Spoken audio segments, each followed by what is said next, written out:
क्या हुआ था बताओ। हम गाड़ी धुलाई कर रहे थे, हम धुलाई करके हम आया, आगे ब्रिज के पास खड़े हो गए थे। तो उस टाइम धीमा धीमा पानी गिर रहा था, तो हमने देखा वो कैफे से निकली, वो लैंपोस्ट के पास पहले उसको चलाया चनीचा पर, उसका हाथ में मारा तो हाथ में लगा उसका, तो दौड़ का मारे वो गली में ढुकी आगे वाला।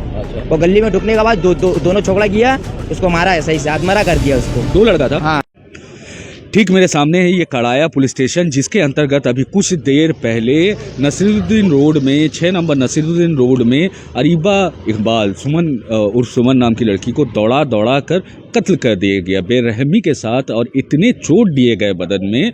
देखने वालों का कहना है कि वहाँ एक से ज़्यादा शख्स था। एक को पहचाना गया है जिसका नाम मोहम्मद आरिश बताया जा रहा है, उसके एक्स हस्बैंड थे। 3 साल पहले अरीबा इकबाल की शादी हुई थी। रहने वाले तोपसिया सिपतल्ला एरिया के हैं, और आपको बता दें कि इस कदर इतना कातिलाना हमला हुआ अरीबा इकबाल के ऊपर कि वो अस्पताल ले जाते जाते ही उनकी जान चली गई। साथ में आपको बताया कि एक मोहम्मद आरिश है, उसे अरेस्ट करके रखा गया है फिलहाल कड़ाया पुलिस स्टेशन में। और मेरे पीछे आप देख सकते हैं कि अरीबा इकबाल के घर वाले भी खड़े हैं, जो हक के लिए, इंसाफ के लिए गुहार लगा रहे हैं, रो रहे हैं, चीख रहे हैं, चिल्ला रहे हैं कि उनके घर का एक चिराग, उनकी बेटी आज इस दुनिया में नहीं रही। सुबह जब वो घर से निकली थी तो किसी को ये अंदाज़ा नहीं था।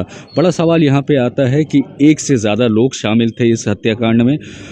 उस लड़के को पता कैसे चला कि ये लड़की इस कैफ़े में इस वक्त है, जबकि उनका रिश्ता पूरी तरह ख़त्म हो गया था। और धमकी मिलने के बावजूद, जी हाँ, उस लड़की को धमकी मिली थी, अरीबा इकबाल और सुमन को धमकी मिली थी कि उसके एक्स हस्बैंड ने कहा था मैं तुम्हें जान से मार दूंगा। उसके बावजूद कैसे ये वाक़या हुआ। साथ में आपको ये भी बताना चाहते हैं कि अरीबा इकबाल खुद ही काबिल और किराए के घर में रहा करती थी। आइए आपको और आगे बात करवाते हैं।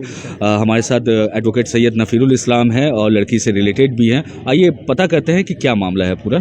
एक सेकंड सर, तो अभी का क्या पोजीशन है? देखिए, पुलिस ने इन्वेस्टिगेशन टेकअप कर लिया है, और जहां से ये हादसा शुरू हुआ था वहां भी इन्वेस्टिगेशन होमिसाइड सेक्शन कर रही है। लोकल पुलिस प्रशासन भी वहां पर मौजूद है। कुछ पुलिस प्रशासन अस्पताल में है, जहां पर बॉडी को पोस्टमार्टम के लिए रखा गया है। जब उसे वहां पर ले जाया गया तो पीजी एसएसकेएम ने उसे मृतक घोषित कर दिया। ये बात आप लोगों तक पहुंच गई है।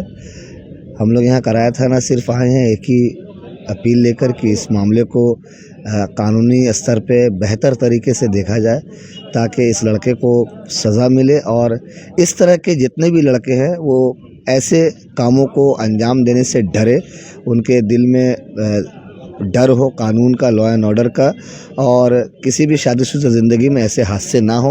यही वजह है जो आज हम लोग यहाँ पर आए हैं, और यही अपील है प्रशासन से, होम डिपार्टमेंट से, कलकत्ता पुलिस से।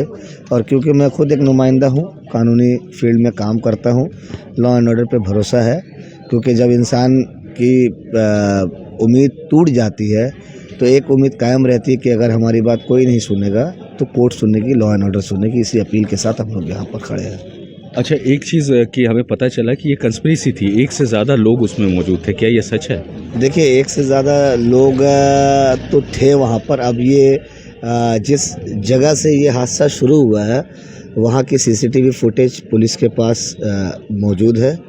अब वो इन्वेस्टिगेशन में क्या कोर्ट में लेकर जाएगी, किस तरीके से अपने जांच को पेश करेगी, ये प्रशासन के ऊपर है। लेकिन उम्मीद है कि पुलिस पूरे ईमानदारी के साथ इस केस की गहराई में जाकर, और भी लोग जो इससे जुड़े हुए हैं, जिन्होंने इस लड़के को, उसके सो कॉल्ड एक्स हस्बैंड को बढ़ावा दिया है इस संगीन जुर्म को अंजाम देने में, इस घिनौने अपराध को अंजाम देने में, उस तमाम लोगों तक पुलिस पहुंचने में कामयाब होगी। अच्छा नफीरुल इस्लाम, एक चीज़ और आपसे जाननी थी, क्या हत्या का वो हथियार मिल रहा है, रिकवर किया गया है? देखिए, ये अभी मेरे पास पुख्ता खबर नहीं है, लेकिन पुलिस जांच में जुटी है।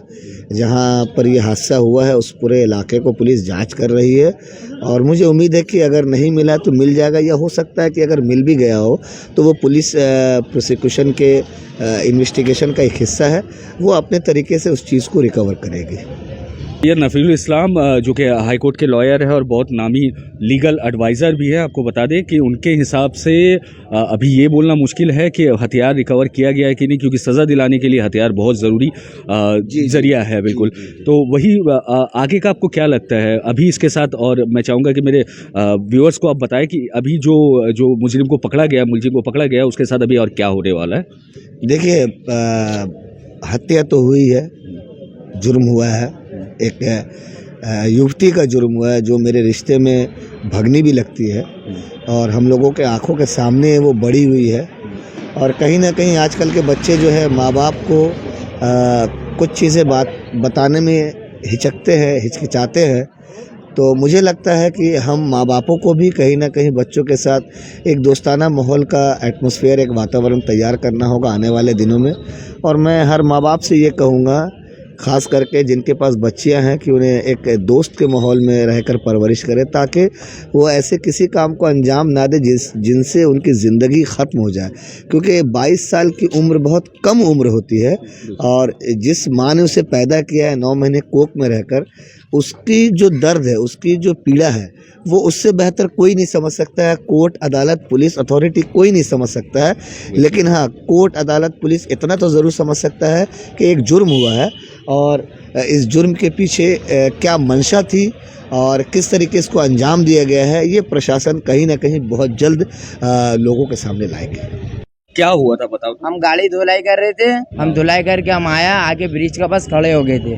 तो उस टाइम धीमा धीमा पानी गिर रहा था, तो हमने देखा वो कैफे से निकली, वो लैंपोस्ट के पास पहले उसको चलाया चैनी चापड़, उसका हाथ में मारा तो हाथ में लगा उसका, तो दौड़ का मारे वो गली में ढुकी आगे वाला।